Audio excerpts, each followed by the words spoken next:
Restoring power to an electrical outlet. Did one of your electrical outlets stop working? Before requesting maintenance or calling an electrician, there are a few simple steps you can try to safely restore power yourself. Before we get started, you should know some basic information. There are two main types of outlets in your home: standard outlets, found in most rooms, and GFCI outlets, commonly located in kitchens and bathrooms. You can easily spot a GFCI outlet. It has two small buttons on the front, usually labeled Test and Reset.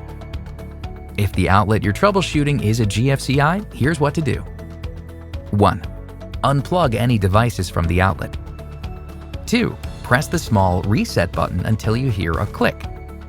3. Plug in a small device, like a phone charger, to check if the power is restored.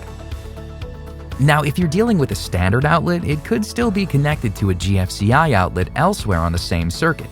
That GFCI may have tripped and cut power to the outlet you're trying to use. Here's how to check. 1. Find the GFCI outlet near the outlet that has lost power. 2. Unplug any devices from the outlet. 3.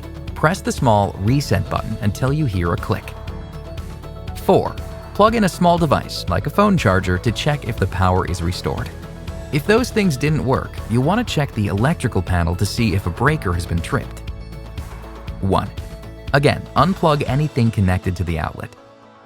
2. Locate the home's electrical breaker box, usually found in the basement, garage, utility room, or even on the side of the home. 3. Look for any tripped breakers. A tripped breaker will be slightly out of alignment with the others. 4. To reset it, simply flip the switch all the way, then back on. You should hear a click. Once the breaker's reset, test the outlet again. If power is restored, you're all set. If the outlet still isn't working, or if breakers continue to trip, it may be time to call a professional. If you're living in a Progress residential home, just request maintenance online and we'll come take care of it for you.